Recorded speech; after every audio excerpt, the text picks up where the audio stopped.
जदि आपणक पाखरे गोटे एसबीआई रे खाता रही ताहले एही वीडियोटी आपण मानक पई बहुत गुरुत्वपूर्ण अटे। आपण जानिथिबे एसबीआई रे एबे नुआ सुविधा गुड़िक प्रचलित हेउची। एही नुआ सुविधा गुड़िक आपण माने केमिति पाइबे, यार नुआ वैशिष्ट्य गुड़िक आपण माने जानिबा बुझिबा आपण मानक पई बहुत गुरुत्वपूर्ण रही। एबे एसबीआई इंस्टांट लोन आपण माने पाई परिबे। ऑनलाइन माध्यम रे आपण पाई परिबे। 5 मिनिट आपण मानकु समय लागिवो आपणक अकाउंट रे ए लोन टी जमा होई जिवो। मोबाइल रु आपण माने आवेदन करि परिबे। केमिति कोन प्रोसेस रहिछि आपण घरे बसी निजर मोबाइल माध्यम रे एसबीआई इंस्टांट लोन आपण माने पाई परिबे। तो आसंतु डिटेल्स ए वीडियो माध्यम रे मु आपण मानकु संपूर्ण सूचना गोटी गोटी करी जणै देबी। सेथिपई आपण माने वीडियोटी को बिना स्किप रे आरंभरू शेष पर्यंत देखंतु, जहा फल रे आपण संपूर्ण तथ्य जानिबा को पाइबे।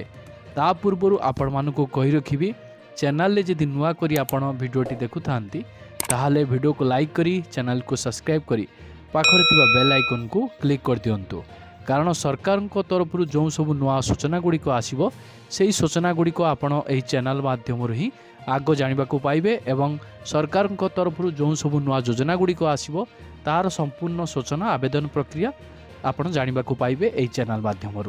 जदि आपणकर स्टेट बैंक ऑफ इंडिया रे एक अकाउंट अछि एवं आपण को तुरंत पांठीर आवश्यकता अछि, तेबे एसबीआई 2024 रे आपणक पाई इंस्टांट पर्सनल लोन वैशिष्ट्य आरंभ करिछि। एही लोन रो सबुठारु बड़ सुविधा हेउछि जे आपण आपणक मोबाइल फोन व्यवहार करी घरू ऑनलाइन रे आवेदन करि परिबे एवं अनेक क्षेत्र रे 5 मिनिट रे मध्य अनुमोदन मिल जाए। बहुत लोक भूल करती बाजाज फिनसर्व रु इंस्टांट लोन आनी बहुत असुविधार से माने पड़ते, किंतु बैंक तरफ ए सब सुविधा मिलवा आरंभ हो जाइछि। आपण माने आप व्यवहार करी घरे बसी निजर मोबाइल माध्यम रे इंस्टांट लोन पाई परिबे। कौनसी थर्ड पार्टी आप रु आपण माने लोन आनिबा बोकामीर परिचय अटे। आजिकाली चिकित्सा, जरूरीकालीन परिस्थिति, विवाह, शिक्षा, यात्रा किंबा अन्य कौनसी प्रत्याशित खर्च पाई जरूरी पांठीर आवश्यकता रही। एसबीआई रो तुरंत ऋण एक निर्भरयोग्य विकल्प पलटिछि। एसबीआई तत्क्षणात ऋण कौन देखंतु, एसबीआई इंस्टांट लोन एक सुरक्षित व्यक्तिगत ऋण, अर्थात आपनकु कौनसी संपत्ति, जमी किंबा जानवाहन बंधक रखिबाकू पड़िबो नाही। बैंक आपणक आय, अकाउंट कारबार रो इतिहास एवं क्रेडिट प्रोफाइल आधार रे ऋण मंजूरी करिथाए। एही ऋण विशेष भाव रे एसबीआई अकाउंट धारी पई डिजाइन करा जाइछि, जो मानकू कम समय मध्यरे आर्थिक सहायतार आवश्यकता रही। एसबीआई तत्क्षणात ऋणर मुख्य विवरणी कौन रही। 1 नंबर रे ऋण परिमाण 10,000 टंका रु 1 लाख टंका पर्यंत रही। 2 नंबर रे ऋणर प्रकार असुरक्षित व्यक्तिगत ऋण। 3 नंबर रे सुध हार आवेदनकारी प्रोफाइल अनुसार। 4 नंबर रे कार्यकाल आपण मानकर ऋण सुझिबार समय सीमा रही 12 मास रु 60 मास मध्य रही। आवेदन प्रक्रिया केमिति कोन रही देखंतु, ऑनलाइन मोबाइल इनो आप रे आपण माने आवेदन करि परिबे। तापरे आपण मानकर अनुमोदन समय कहवा गले किछि मिनिट रु आपण माने 24 घंटा पर्यंत अपेक्षा करी एही अमाउंट टी आपण माने पाई परिबे। तापरे एही टंकाटी सीधा सड़क आपण मानक एसबीआई अकाउंट रे डिपॉजिट होई जिवो। सबुठु बड़ कथा, जदि आपणकर दरमा अकाउंट एसबीआई रे रहिछि ताहले आपण माने अनुमोदन तुरंत पाई परिबे। जदि आमे योग्यता कथा कहिबा, एसबीआई इंस्टांट लोन ऑनलाइन पाई आवेदन करिवार साधारण योग्यता जोड़ा कि रही आपण मानकर 1 नंबर रे आवेदनकारी जड़े भारतीय नागरिक हेबा जरूरी। 2 नंबर रे बयस 21 रु 58 वर्ष मध्य। 3 नंबर रे एसबीआई रे सक्रिय संचय किंबा दरमा अकाउंट रहितबा दरकार। 4 नंबर रे नियमित आय उत्स जेमितिका आपण मानकर चाकरी किंबा व्यवसाय रहितबा दरकार। 5 नंबर रे आधार कार्ड एवं पान कार्ड रो आवश्यकता रही। 6 ନମ୍ବରରେ ଯଦି ଆପଣମାନଙ୍କର ସିବିଲ୍ ସ୍କୋର ଭଲ ଅଛି ତେବେ ସହଜରେ ଅନୁମୋଦନ ହୋଇଯିବ। ସବୁଠୁ ଗୁରୁତ୍ୱପୂର୍ଣ୍ଣ କଥା ହେଲା ଯେ ଯେଉଁ ଆକାଉଣ୍ଟଧାରୀଙ୍କ କାରବାର ରେକର୍ଡ ଭଲ ଥାଏ ସେମାନଙ୍କର ଋଣ ଶୀଘ୍ର ମଞ୍ଜୁର ହେବାର ସମ୍ଭାବନା ଅଧିକ ଥାଏ। ଗୁରୁତ୍ୱପୂର୍ଣ୍ଣ ଡକୁମେଣ୍ଟସ୍ ଦେଖିବାକୁ ଗଲେ ଆପଣମାନଙ୍କର SBI ଇନଷ୍ଟାଣ୍ଟ ପର୍ସନାଲ ଲୋନ୍ ପାଇଁ ସାଧାରଣତଃ ଆବଶ୍ୟକତା ହେଉଥିବା ଡକୁମେଣ୍ଟସ୍ ଗୁଡ଼ିକ ଯେମିତିକି ଆପଣମାନଙ୍କର 1 ନମ୍ବରରେ ଆଧାର କାର୍ଡ଼, 2 ନମ୍ବରରେ ପାନ୍ କାର୍ଡ଼, 3 ନମ୍ବରରେ SBI ବ୍ୟାଙ୍କ ଆକାଉଣ୍ଟର ବିବରଣୀ, 4 ନମ୍ବରରେ ବ୍ୟାଙ୍କ ଷ୍ଟେଟମେଣ୍ଟ ଅର୍ଥାତ୍ ପାସବୁକ୍, 5 ନମ୍ବରରେ ଆୟ ପ୍ରମାଣ ଅର୍ଥାତ୍ ବେତନ ସ୍ଲିପ୍ ITR।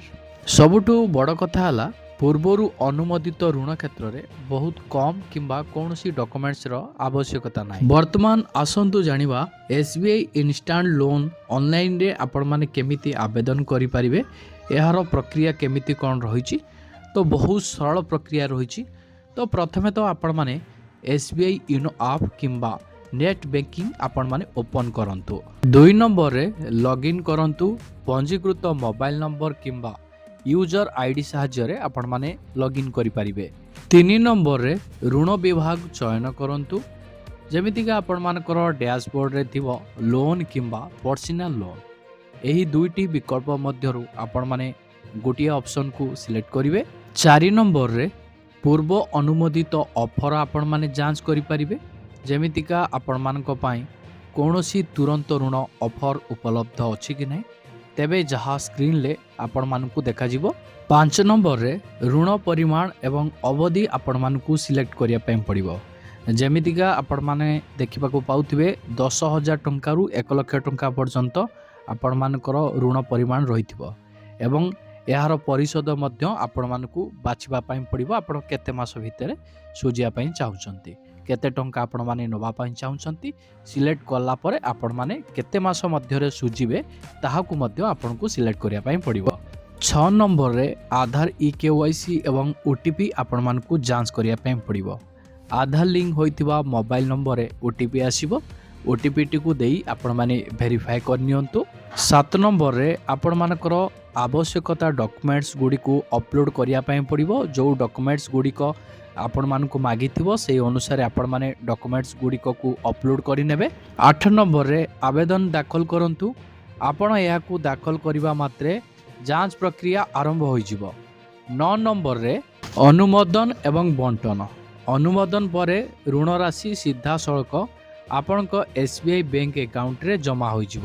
ସୁଧ ହାର ଏବଂ EMI କଥା ଦେଖିବାକୁ ଗଲେ SBI ଇନଷ୍ଟାଣ୍ଟ ଲୋନ୍ର ସୁଧ ହାର ଆବେଦନକାରୀଙ୍କ ଆୟ, କ୍ରେଡିଟ୍ ସ୍କୋର ଏବଂ ବ୍ୟାଙ୍କ ପଲିସି ଉପରେ ନିର୍ଭର କରେ। ଋଣ ପାଇଁ ଆବେଦନ କରିବା ପୂର୍ବରୁ ସହଜରେ ପରିଶୋଧ କରିବା ପାଇଁ EMI କାଲକୁଲେଟର ବ୍ୟବହାର କରି ଆପଣମାନଙ୍କର ମାସିକ EMI ଆପଣମାନେ ଯାଞ୍ଚ କରିପାରିବେ। ଆବଶ୍ୟକ ସତର୍କତା ପ୍ରତି ଧ୍ୟାନ ଦିଅନ୍ତୁ।